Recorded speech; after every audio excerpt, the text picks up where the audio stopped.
ॐ सहना भवतु सहनौ भुनक्तु सह वीर्यं करवावहै तेजस्विनावधीतमस्तु मा विद्विषावहै।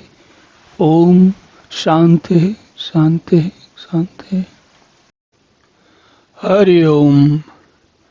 अब इस श्लोक में देखिए अर्जुन क्या कहते हैं। यहाँ पर अर्जुन का वाक्य आ गया है। तो अर्जुन कहते हैं स्थित प्रज्ञस्य का भाषा समाधिस्थस्य केशव स्थितिधि किम प्रभावेत किमासीत व्रजेत किम। आप सोचेंगे कि भगवान बता रहे थे, ये अचानक अर्जुन क्या पूछने लगे बीच में।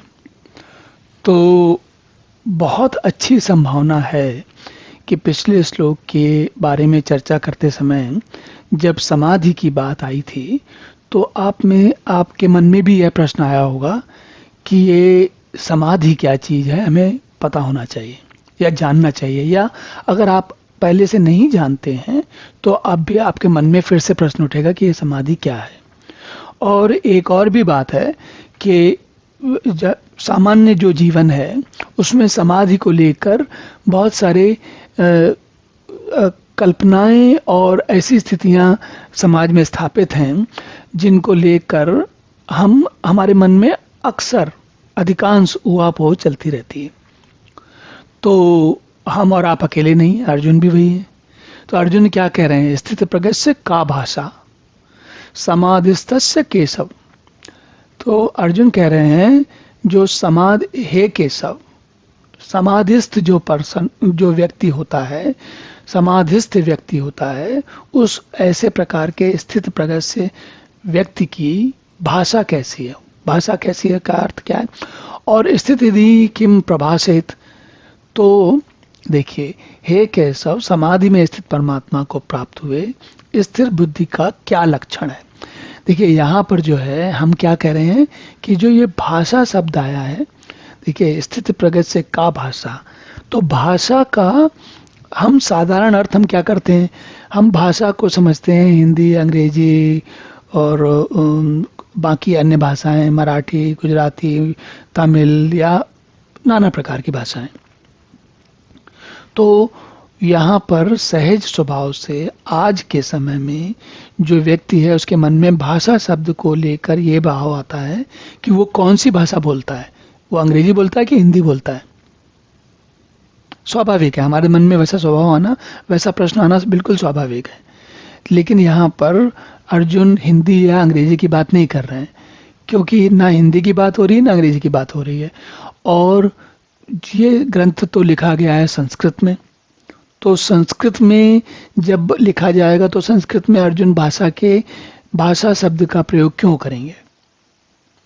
तो हमको थोड़ा ध्यान देना चाहिए। यहाँ पर भाषा शब्द का अर्थ यह नहीं है कि कौन सी भाषा या कौन सी लैंग्वेज की बात नहीं हो रही। यहाँ पर भाषा का अर्थ होता है, देखिए भाषा जो शब्द है वो भासने से बना है। भासना मतलब जिस पर आपका ध्यान जाए। तो अब क्या कह रहे हैं, और इसका यहाँ पर एक और भी अर्थ है, भासना मतलब वो किस प्रकार का व्यवहार करता है, लक्षण क्या है, कैसे पता लगेगा कि ये स्थित प्रज्ञ है। देखिए ये प्रश्न जो है समाधिस्थ और स्थित प्रज्ञ,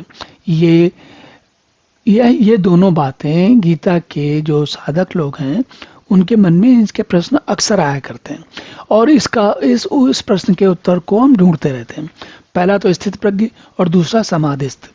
समाधिस्थ को हमने पिछले श्लोक में समझा। समाधिस्थ कौन है, जिसकी बुद्धि समभाव में स्थित है।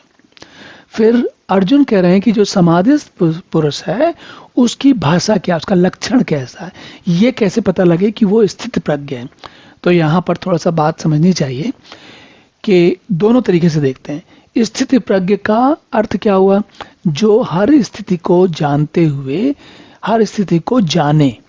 स्थिति प्रज्ञ का अर्थ होता है स्थिति मतलब जो सिचुएशन है, जो स्थिति है, और प्रज्ञ मतलब जो जानता है। प्रज्ञ शब्द का अर्थ हमने पहले भी समझा, जब हम किसी बात के बारे में संपूर्ण रूप से जानते हैं तो हम प्रज्ञ कहलाते हैं, या हम प्रज्ञा भाव में होते हैं।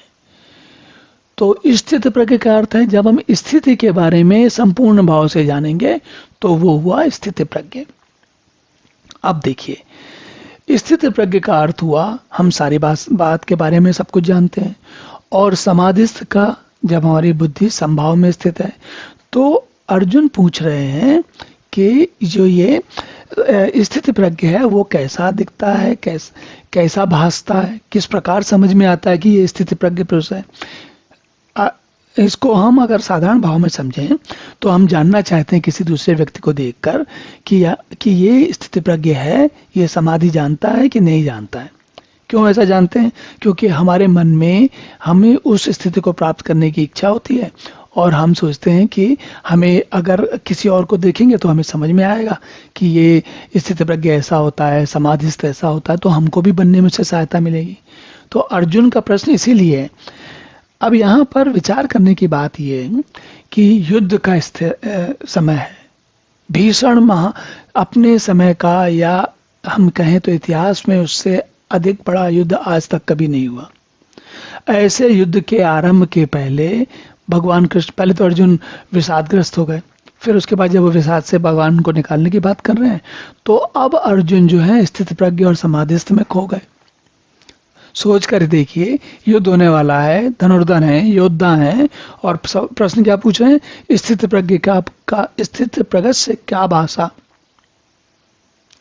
और फिर उसके बाद क्या कहते हैं? स्थिति किम प्रभासित किमासीत व्रजेत किम। तो कहते हैं अब यहीं तक नहीं रुके, कहते हैं स्थिर बुद्धि पुरुष कैसे बोलता है, कैसे बैठता है, कैसे चलता है। ये बात कब कही जाती है? जब हम किसी व्यक्ति ऐसे स्थिति प्रज्ञ या समाधिस्थ पुरुष को पहचानना चाहते हैं, या अगर हम दूसरे शब्दों में कहें तो हम जानना चाहते हैं कि हम कैसी स्थिति में होंगे जब हम भी स्थिति प्रज्ञ होंगे या समाधिस्थ होंगे। क्योंकि अगर हम वैसा ही काम करेंगे तभी तो हम वैसी स्थिति में होंगे, नहीं तो कैसे पता लगेगा। ये प्रश्न का एक और भी एक पक्ष इस प्रश्न का एक और भी है। होता क्या है, हम कई बार किसी भी शब्द, किसी भी परिस्थिति के बाहरी रूप को देखकर उसके अंदर की बात को समझने की चेष्टा कर रहे होते हैं। जैसे एक स्वभाव, और ऐसा क्यों होता है? देखिए, सीधी सी बात है, अगर आपने एक आम खाया हुआ है और पका हुआ आम खाया हुआ है, ठीक है, तो अब आपको कच्चे आम और पके आम को बाहर से देखकर समझ में आ जाता है कि आम कच्चा है या पका है। और अगर देख कर कई बार समझने में ठीक से ना भी समझ में आए, तो जैसे ही आप हाथों में लेंगे आपको समझ में आ जाएगा, उसकी सुगंध आएगी तो आपको तुरंत पता चल जाएगा कि ये अब तो पक गया है आम। तो हम जीवन भर ऐसे ही व्यवहार करते हैं, बाहरी चीजों को देखकर किसी बात के बारे में उसके लक्षण को, उसके गुणों को समझने का प्रयत्न करते हैं। वो बाहरी चीजें क्या है? वो इंद्रिय ग्राह्य हैं। इंद्रिय ग्राह्य का अर्थ क्या हुआ? इंद्रियों से पकड़ में आती हैं। कैसे इंद्रियों से पकड़ में आती हैं? अर्थात या तो आंखों से देखेंगी, या उनको सुगंध आएगी, नाक से आएगी, या कानों से ध्वनि सुनाई देगी, इत्यादि इत्यादि। इसी प्रकार मन से समझेंगे, अगर कोई अच्छा व्यवहार करता है तो उसका चेहरा देखते हमारा मन खिल जाता है। तो इंद्रिय ग्राह्य हो गई, फिर मन ग्राह्य हो गई। अब बुद्धि ग्राह्य लेते हैं। बुद्धि ग्राह्य क्या है? ये बुद्धि ग्राह्य वाला प्रश्न है कि उसकी कैसी भाषा है, वो कैसा दिखता है, कैसे बैठता है, कैसे चलता है। तो ये सारी बातें अर्जुन क्यों पूछ रहे हैं? अर्जुन हमारे बिहाफ में, हमारे लिए पूछ रहे हैं। क्या पूछ रहे हैं? कि हम बाहर से देख के कैसे पता लगाएंगे कि समाधि क्या होती है या स्थिति प्रज्ञ पुरुष क्या होता है।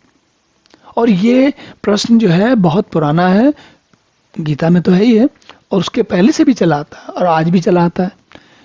और इस प्रकार के प्रश्नों को हम जब समझ जाते हैं, उनका उत्तर समझ जाते हैं, तो जीवन आनंदमय हो जाता है। चलिए अब आगे देखते हैं। ओम पूर्णमदः पूर्णमिदं पूर्णात् पूर्णमुदच्यते पूर्णस्य पूर्णमादाय पूर्णमेवावशिष्यते। ओम शांति शांति शांति।